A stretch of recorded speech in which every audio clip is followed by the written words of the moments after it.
नमस्कार। आज मंत्रिपरिषद ने 36 एजेंडों पर निर्णय लिया है। 36 एजेंडा। सर्वप्रथम सबसे महत्वपूर्ण एजेंडा जिस पर निर्णय लिया गया वह है बिहार राज्य विद्यालय अध्यापक नियुक्ति स्थानांतरण अनुशासनिक कार्रवाई एवं सेवा शर्त संशोधन नियमावली 2025 की स्वीकृति दी गई है। इसके तहत राज्य के जो निवासी हैं और साथ ही साथ जिन्होंने राज्य में मैट्रिक या अथवा इंटरमीडिएट परीक्षा उत्तीर्ण की है उनको प्राथमिकता देने का निर्णय लिया है। और इससे जो राज्य में जो हमारे छात्र छात्राएं पढ़ रहे हैं और यहाँ के मूल निवासी है उनको शिक्षा विभाग की नौकरियों में TRE 4 जो शिक्षा विभाग की टीचरों की बहाली है इसमें प्राथमिकता होगी और नौकरियों में इसमें प्राथमिकता होगी। दूसरा था माध्यमिक उच्च माध्यमिक विद्यालय में जहां पर रात्रि प्रहरी कार्यरत है। रात्रि प्रहरी राज्य में 6000 रात्रि प्रहरी कार्यरत है जिनका वर्तमान मानदेय 5000 रुपये था, इसको बढ़ा के 10,000 रुपये हो गया है। इसके तहत 72 करोड़ रुपए मात्र वृद्धि के पश्चात वार्षिक व्यवहार होगा। राज्य के मध्य विद्यालयों में कार्यरत शारीरिक शिक्षा एवं स्वास्थ्य अनुदेशक इनका मानदेय में बढ़ोतरी हुई है। ये पहले 8,000 रुपये था और 200 वार्षिक वेतन वृद्धि थी। अब इसको 16,000 रुपये कर दिया गया है और 400 वार्षिक वृद्धि हो गई है। 16,000 हो गया है और 400 रुपये वार्षिक वृद्धि हो गई है। आज के दिन में जो अंशकालिक जो शारीरिक शिक्षा एवं स्वास्थ्य अनुदेशक हैं वो करीब 2350 लोग हैं। मध्याह्न भोजन में बड़ी संख्या में हमारे सेविक जो रसोइया हैं वो कार्यरत हैं। करीब 2,18,622 लोग कार्यरत हैं। इनके मानदेय में वृद्धि हुई है। पूर्व में 1,650 रुपये प्रतिमाह मिलता था, अब ये 3,300 रुपये ये मानदेय होगा। इसके तहत 252 करोड़ 50,84,000 रुपये संभावित व्यय होंगे 7 महीना अवशेष 7 महीने। तो इनका वार्षिक जो वृद्धि है 1,650 को बढ़ के 3,300 वार्षिक वृद्धि हुई है। स्वास्थ्य विभाग में आशा कार्यकर्ताओं का भी मानदेय वृद्धि हुआ है। इसमें पहले पूर्व में पारितोषिक रूप में 1,000 रुपये प्रतिमाह दिया जाता था जिसको बढ़ा के 2,000 हो गया है और इसके अतिरिक्त वृद्धि पर कुल 3,000 प्रतिमाह पारितोषिक रूप में दिए जाने की अब स्वीकृति है। तो पहले 1,000 रुपये देता था मात्र, अब उसको में 2,000 रुपये की अतिरिक्त वृद्धि हुई है। कुल 3,000 रुपये अब इनको दे होगा।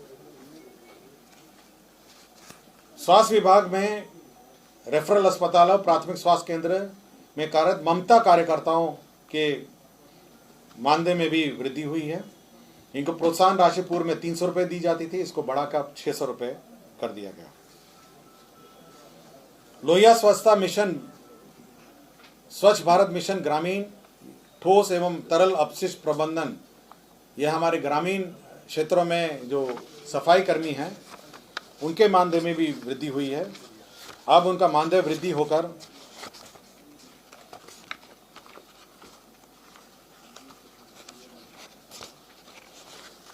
कुल मानदेय का वृद्धि होकर ये कुल 9,000 रुपये प्रति माह इनका मानदेय होगा। ये पहले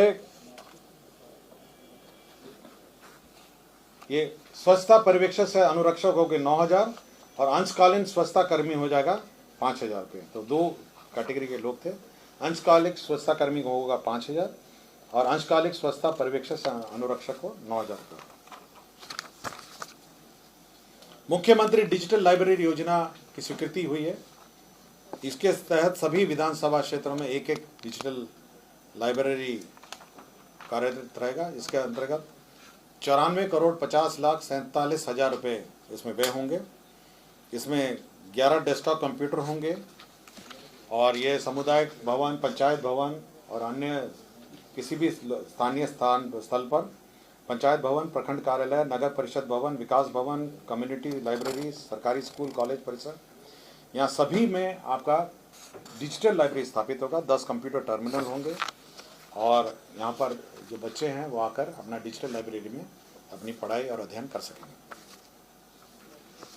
खाद्य एवं उपभोक्ता संरक्षण विभाग में जो पीडीएस दुकानें हैं उसमें छुट्टियां जो पूर्व में थी उसमें संशोधन किया गया है और छुट्टियों में जो लिस्ट है, नई लिस्ट जारी की गई है। इसके तहत अब वो क्लोज्ड ऑन एवरी मंडे, हर सोमवार को बंद होगा। 26 जनवरी, 15 अगस्त, 2 अक्टूबर, होली, छठ पूजा, दुर्गा पूजा, नवमी, दशमी और ईद में यह अब पीडीएस दुकानें बंद रहेंगी।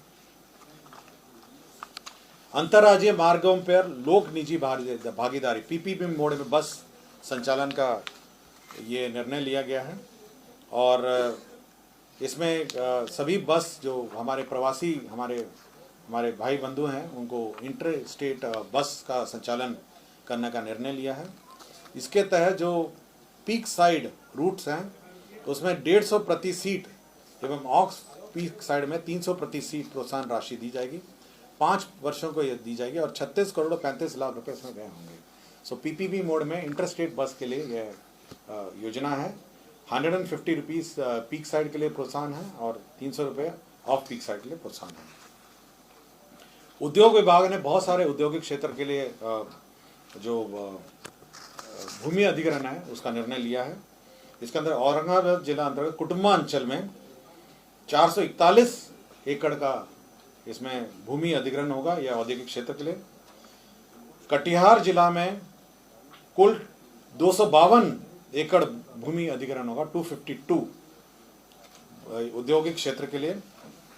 नालंदा जिला में हरनौत एवं चंडी अंचलों में कुल मिलाकर 524 एकड़ का भूमि अधिग्रहण होगा औद्योगिक क्षेत्र के लिए।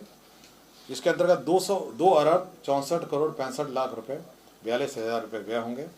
सुपौल जिला अंतर्गत सरायगढ़ भाई भपटियाही के सरायगढ़ मौजा में 250 एकड़ एवं अंचल पिपरा के विशनपुर मौजा में 248 एकड़ इसमें औद्योगिक क्षेत्र के लिए ये अधिग्रहण होगा। मुजफ्फरपुर जिला अंतर्गत अंचल पारू मौजा पारू में भी भूमि अधिग्रहण 700 एकड़ भूमि का भूमि अधिग्रहण होगा। ऊर्जा विभाग का एक प्रस्ताव था जिसमें पूर्व में पीर पैंती में भागलपुर में सौर ऊर्जा अधिस्थापन की बात कही गई थी। अब यहाँ पे 3/800 2400 मेगावाट का विद्युत परियोजना स्थापित करने के लिए लीज के सामान्य शर्तों पर 1 रुपये प्रति वर्ष के लीज पर 33 वर्षों के लिए विद्युत आपूर्ति करना में अवधि के आधार पर L1 रेट पर प्रति यूनिट 4.165 के दर से एवं फ्यूल दर 1.910 के दर से बिहार विद्युत विनियामक आयोग के अनुमोदन के अधीन विद्युत क्रय की स्वीकृति दी गई है। खान एवं भूतत्व विभाग में जमुई जिला अंतर्गत मैग्नेटाइड लॉ आयस्क के मजोस एवं भंटा संयुक्त कंबाइंड ब्लॉक की ई नीलामी के लिए जो रिजर्व जमा है वो निर्धारित की गई है। यह अनुमानित आरक्षित मूल्य 4,325 करोड़ निर्धारित किया गया है। निर्वाचन विभाग का विभिन्न मतदान केंद्र 90,712 में वेबकास्टिंग, विभिन्न चेक पोस्ट, मतगणना केंद्र पर कैमरा की निगरानी के लिए 154 करोड़ 30 लाख 25,000 रुपये प्रशासनिक स्वीकृति दी गई है। बिल्डिंग बाईलॉज में विभिन्न उपविधि में आंशिक संशोधन किए गए हैं जिसमें इंडियन ऑयल कॉरपोरेशन जो पेट्रोल पंप के लिए गाइडलाइन के अनुसार संशोधन किए गए हैं और नेशनल बिल्डिंग कोड के अनुसार भी संशोधन किए गए हैं। बिहार शहरी आयोजना स्कीम नियमावली 2025 इसकी स्वीकृति दी गई है। इसके अंतर्गत जो टाउनशिप निर्माण का रास्ता साफ हो गया है। इसमें विभिन्न क्षेत्रों में टाउनशिप का निर्माण होगा। उसमें कितना परसेंटेज इंफ्रास्ट्रक्चर में होगा, पार्क में कितना होगा, कॉमन एम्यूनिटीज़ में क्या होगा और रिजर्वेशन ऑफ लैंड क्या होगा, इसका निर्धारण किया गया है। अब जो नए सिटीज़ और छोटे टाउनशिप हैं अब ये बिहार शहरी आयोजना स्कीम नियमावली 2025 के आलोक में की जाएंगी। राज्य स्कीम मद में डॉक्टर भीमराव अंबेडकर आवासीय विद्यालय से अंचल नवीन नगर औरंगाबाद में विद्यालय भवन 720 आसन का स्वीकृत होगा 65 करोड़ 80 लाख रुपए का। परिवहन विभाग का ही बिहार परिवहन क्षेत्र अशुलिपिक संभव भर्ती प्रोन्नति सेवानिवृत्ति स्वीकृति हुआ। कृषि विभाग का ही बिहार कृषि अधीनस्थ सेवा कोटि 5 पौधा संरक्षण संशोधन नियमावली 2025 स्वीकृत हुआ है। बिहार कृषि सेवा कोटि 1 शैया अंतर्गत समूह क और ख के पूर्व स्वीकृत पदों का आवश्यकता अनुसार परिवर्तन और सृजन की स्वीकृति दी गई है। मद्य निषेध विभाग में भी योजनाओं की स्वीकृति दी गई। जो मद्य निषेध उत्पाद अधिनियम के अंतर्गत मामलों में त्वरित निष्पादन के लिए सहरसा न्याय मंडल और नालंदा न्याय मंडल में एक अतिरिक्त जिला एवं अपर सत्र न्यायाधीश की स्वीकृति दी गई है। शिक्षा विभाग में विभिन्न जो डीबीटी योजनाएं हैं उसमें जो रेफरेंस डेट है, आपका स्कॉलरशिप है, यूनिफॉर्म है, आपके साइकिल योजना है, पोशाक योजना है, सभी में जो रेफरेंस डेट है वो सितंबर से घटा के अब 1 अप्रैल से 31 जुलाई तक का रेफरेंस डेट है। पहले 1 अप्रैल से 30 दिसंबर तक 75% अटेंडेंस होना था, उन्हीं को देय था। अब 1 अप्रैल से 31 जुलाई तक का जो डेट है उसमें 75% अगर अटेंडेंस होगा तो देय होगा।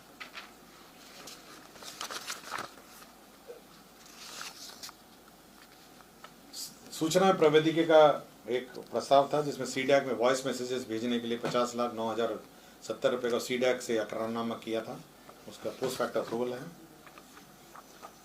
गोपालगंज जिला अंतर्गत जमीन का स्थानांतरण है। बियाड़ा को 32 एकड़ 66 एकड़ 32.66 एकड़ भूमि औद्योगिक क्षेत्र के निर्माण के लिए बियाड़ा को स्थानांतरित किया गया। भागलपुर जिला अंतर्गत अंचल गोराडी में इंडस्ट्रियल कॉरिडोर निर्माण हेतु औद्योगिक विभाग को 46.66 एकड़ स्थानांतरित किया गया।